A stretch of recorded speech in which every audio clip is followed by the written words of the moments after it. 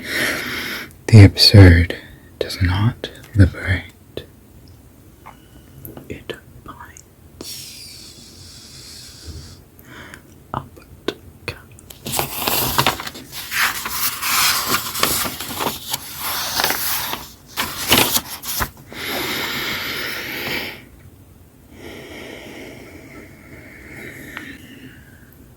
While I was still in Amsterdam, I dreamt about my mother for the first time in years. I'd been shut up in my hotel for more than a week, afraid to telephone anybody or go out. And my heart scrambled and floundered at even the most innocent voices. Outfitted bell, rattle of the mini park cart, even church clocks tolling the hour.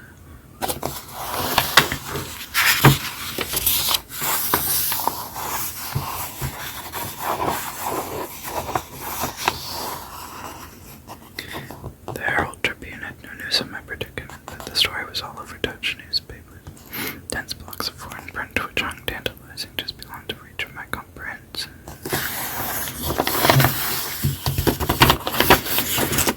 Things would have turned out better if she had lived. As it was, she died when I was a kid.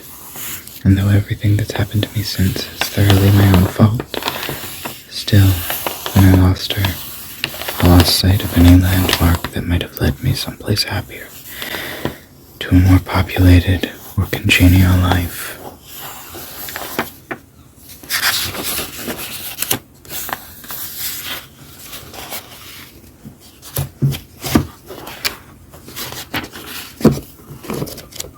At some point, I just had to cut my losses and get out, he said, crumpling his napkin and throwing it on the table. I wondered if he had told Sandra about Mickey Rourke, whom he viewed apart from me and my mother as the primary villain in his derailing his career. Sandra took a big drink of wine. Do you ever think about going back to it? I think about it, sure, but he shook his head as if refusing some outrageous request. No, essentially, the answer is no. Essentially, the answer is no.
Satisfied with small-scale stuff like new writer's props.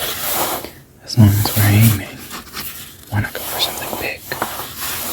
Tango felt silent. He had no idea what Komatsu was getting at, but he sensed something disturbing. The Akitagawa Prize. The Akitagawa Prize. The Akitagawa Prize.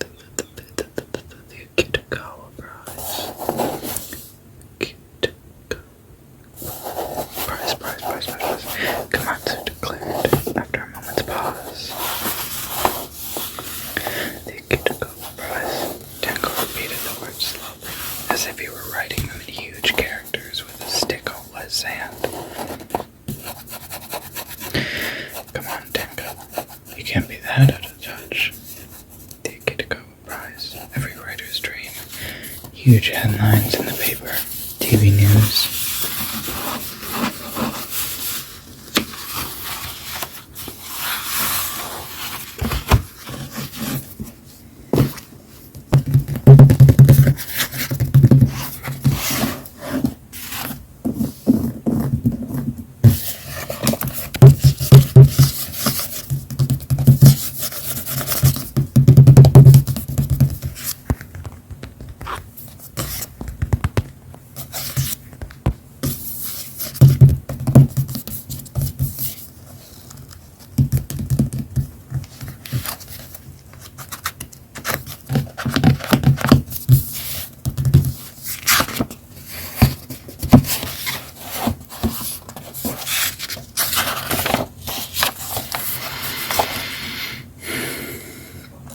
If you ever want to hear about it, the first thing you'll probably want to know is where I was born, what my lousy childhood was like, how my parents were occupied and all before they had me, and all that David Copperfield kind of crap. But I don't feel like going into it. In the first place, that stuff bores me, and in the second place, my parents would have about 2 hemorrhages apiece if I told them anything pretty personal about them. They're quite touchy about anything like that, especially my father. They're nice and all, but I'm not saying that, but they're also touchy as hell. Besides, I'm not going to tell you my whole goddamn autobiography or anything. I just tell you about this madman stuff that happened to me around last Christmas before I got pretty run down and had to come out here and take it easy. I mean, that's all I told DB about. He's my brother and he's in Hollywood. That isn't too far from this crumbly place, and he comes over and visits me practically every weekend. He's gonna drive me home and I can go home next month maybe. He's got a Jaguar. One of those English jobs that can do about 200 miles an hour. It cost him a damn near $4,000. He got locked out now. He didn't used to. He used to be a regular writer when he was home. He wrote this terrific book of short stories, The Secret Goldfish, in case you've never heard of him. The best one was The Secret Goldfish. It was. But this little kid that wouldn't let anyone look at his goldfish because he'd bought it with his own money. It killed me. Now he's out in Hollywood, DB, being a prostitute. If there's one thing I hate, it's the movies. Don't even mention them to me. What I want to start telling is the day I left Pensy Prep. Pensy Prep's this school that's in Anchorstown, Pennsylvania. You've probably heard of it. You've probably seen the ads, anyway. They advertise in about 1,000 magazines, always showing some hotshot guy on a horse jumping over a fence. Like as if all you did in Pensy was play polo all the time. I never even saw a horse anywhere near the place. And underneath the guy on the horse's picture, it always says since 1888. Since 1888.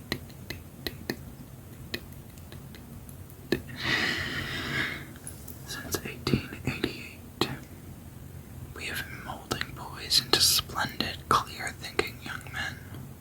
Strictly for the birds. They don't do any damn more molding at Pensy than they do at any old school.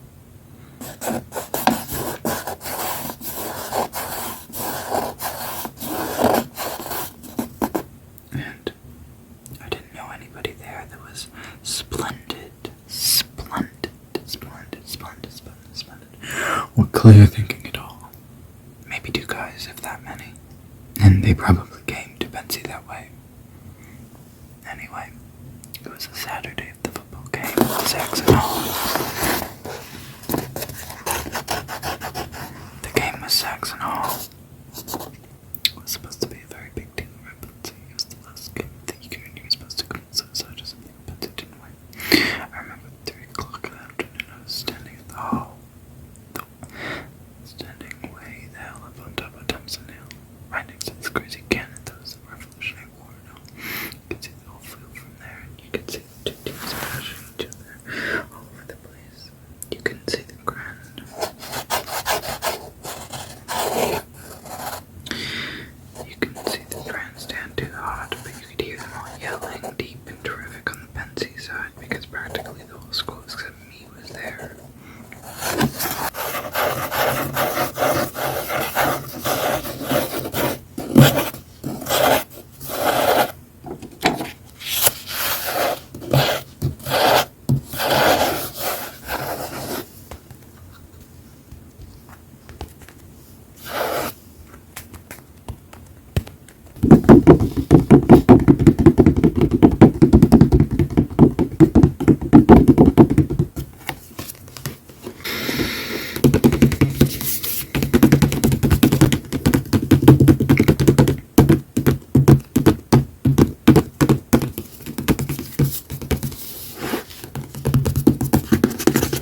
friend, squinting in the early afternoon glare, watched through her cracked binoculars as the man knelt to drink.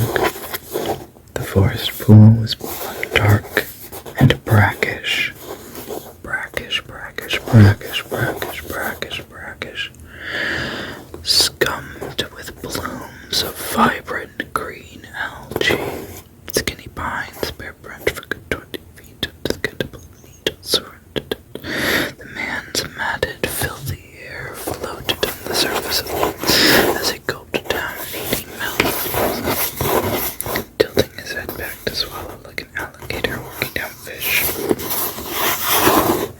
They had trouble swallowing these things that the plague had made out of anyone with enough testosterone in their system to put the decent crop of black back hair. They mostly ripped their prey apart and gulped down the meat in chunks, or dug up grubs and beetles and whatever roots they could get their gnarled claws on. They'd eat pretty much anything if it came down to it. Fran had seen one choke on a tennis ball. Well, asked Beth, kneeling on Fran's right.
Bye.